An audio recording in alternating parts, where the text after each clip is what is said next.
भोपाल से प्रस्तुत हैं प्रादेशिक समाचार। नमस्कार, समाचारों के साथ मैं जितेंद्र रघुवंशी। पहले मुख्य समाचार। लोकसभा चुनाव के 5वें चरण के लिए आज 49 सीटों पर होगा मतदान। भाजपा, कांग्रेस सहित सभी दल लोकसभा के 6वें और 7वें चरण के प्रचार में जुटे और प्रदेश के अधिकतर जिलों में तापमान 43 डिग्री के पार। अगले 4 दिनों तक गर्मी से नहीं मिलेगी राहत। अब समाचार विस्तार से। लोकसभा चुनाव के 5वें चरण में आज 6 राज्यों और 2 केंद्र शासित प्रदेशों के 49 निर्वाचन क्षेत्रों में मतदान होगा। इस चरण में उत्तर प्रदेश की 14, महाराष्ट्र की 13, पश्चिम बंगाल की 7, उड़ीसा तथा बिहार की 5-5, झारखंड की 3, जम्मू कश्मीर और लद्दाख की 1-1 सीट पर वोट डाले जाएंगे। मतदान सुबह 7 बजे से शाम 6 बजे तक होगा। इस चरण में प्रमुख उम्मीदवारों में भाजपा नेता तथा केंद्रीय मंत्री राजनाथ सिंह, पीयूष गोयल, स्मृति ईरानी, कांग्रेस के राहुल गांधी तथा केएल शर्मा, नेशनल कॉन्फ्रेंस के उमर अब्दुल्ला और लोक जनशक्ति पार्टी के चिराग पासवान शामिल हैं। मतदान के लिए 94,732 मतदान केंद्रों पर 9,47,000 से अधिक मतदान अधिकारी तैनात किए जाएंगे। उड़ीसा विधानसभा की 35 विधानसभा सीटों के लिए भी आज मतदान होगा। इस चरण में 8,95,00,000 मतदाता वोट डालेंगे। लोकसभा चुनाव के 6वें और 7वें चरण का प्रचार तेज हो गया है। बीजेपी के वरिष्ठ नेता और प्रधानमंत्री नरेंद्र मोदी ने पश्चिम बंगाल के मेदिनीपुर, बिष्णुपुर तथा पुरुलिया में जनसभाओं को संबोधित किया। गृह मंत्री और भारतीय जनता पार्टी के वरिष्ठ नेता अमित शाह उत्तर प्रदेश के प्रयागराज और जौनपुर तथा बिहार में चुनाव प्रचार किया। प्रदेश के मुख्यमंत्री मोहन यादव ने उत्तर प्रदेश के गाजीपुर, बलिया और दिल्ली की लोकसभा सीटों पर चुनाव प्रचार किया।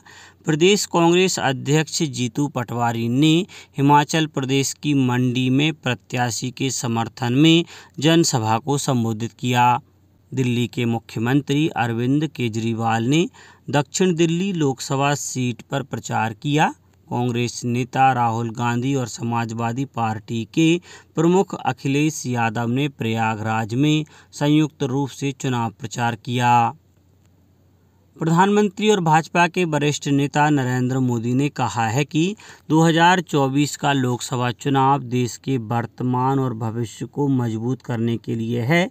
झारखंड के जमशेदपुर में प्रचार करते हुए एक सभा में उन्होंने कहा कि देश के विकास के लिए कारोबार सर्वोपरि है, लेकिन कांग्रेस कारोबारी समुदाय को देश का दुश्मन मानती है। श्री मोदी ने कांग्रेस और उनके गठबंधन सहयोगी के शासन वाले राज्यों हिमाचल प्रदेश और तमिलनाडु के मुख्यमंत्रियों और INDI गठबंधन के सहयोगियों को व्यवसायों और निवेशकों का विरोध करने की चुनौती दी। श्री मोदी ने कहा कि अगर पार्टियां व्यापारियों और निवेशकों का विरोध करती रहेंगी तो इन राज्यों के युवाओं को रोजगार कैसे मिलेगा। दिल्ली पुलिस ने जेल भरो कार्यक्रम के तहत भारतीय जनता पार्टी के मुख्यालय की ओर कूच कर रहे आम आदमी पार्टी के कई कार्यकर्ताओं को हिरासत में लिया। पुलिस उपायुक्त M हर्षवर्धन ने कहा कि पंडित दीनदयाल मार्ग पर धारा 144 लगा दी गई है और किसी भी तरह के प्रदर्शन की अनुमति नहीं है। प्रदर्शन को देखते हुए भाजपा मुख्यालय के बाहर सुरक्षा पहले ही बढ़ा दी गई थी।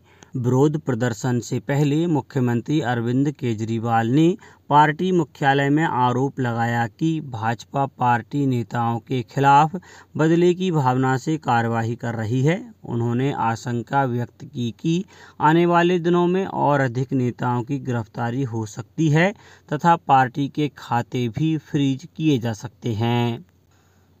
देवास जिले में श्रमिकों को रोजगार देने के लिए वन विभाग ने तेंदुपत्ता संग्रहण का कार्य शुरू कर दिया है। हरा सोना कहे जाने वाले तेंदुपत्ते का संग्रहण के इस कार्य से करीब 20,000 कार्ड धारक श्रमिक परिवारों को रोजगार मिलना शुरू हो गया है। देवास वन व्रत अंतर्गत तेंदुपत्ता तोड़ने पर करीब 10 करोड़ रुपए खर्च होंगे।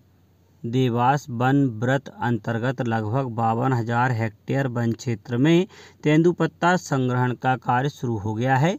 जिले में इस वर्ष 29,168 मानक बोरा तेंदुपत्ता संग्रहण का लक्ष्य रखा गया है।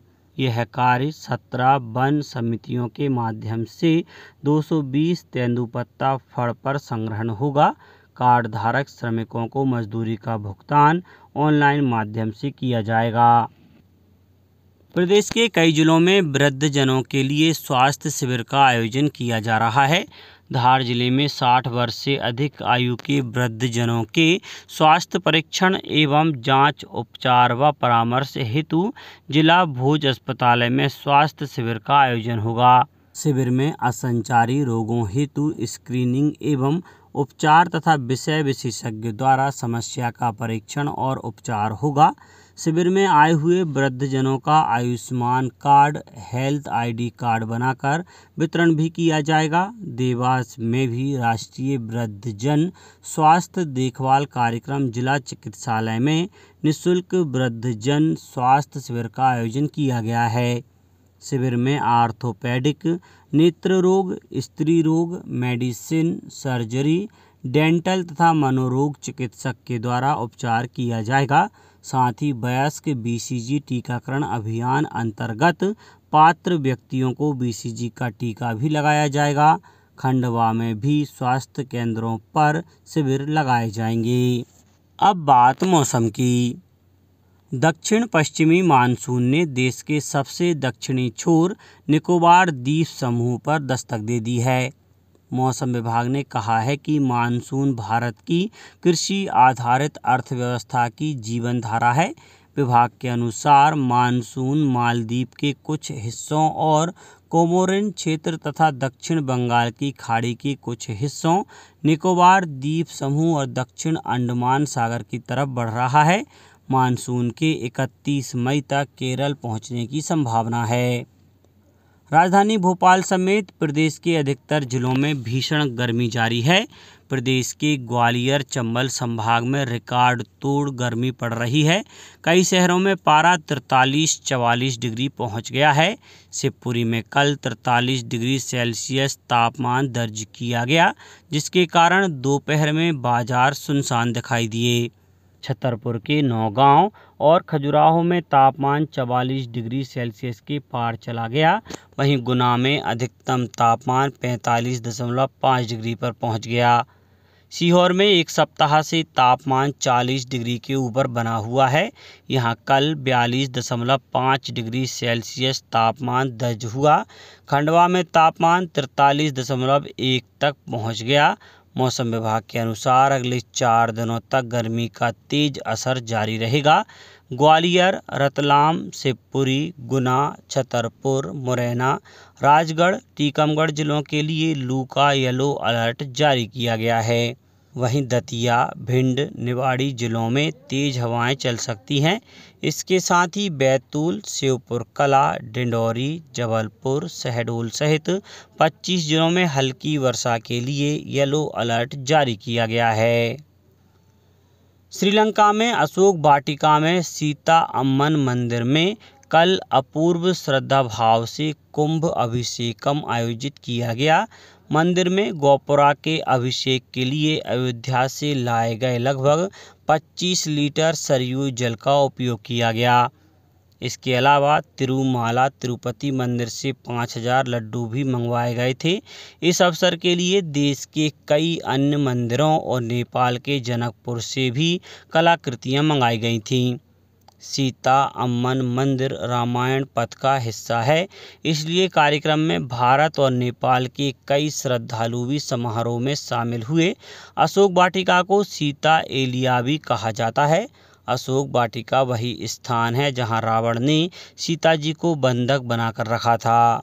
अब कुछ समाचार संक्षेप में।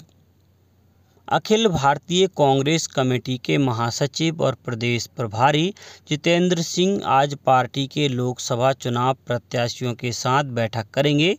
इसमें वरिष्ठ कांग्रेस नेताओं को आमंत्रित किया गया है।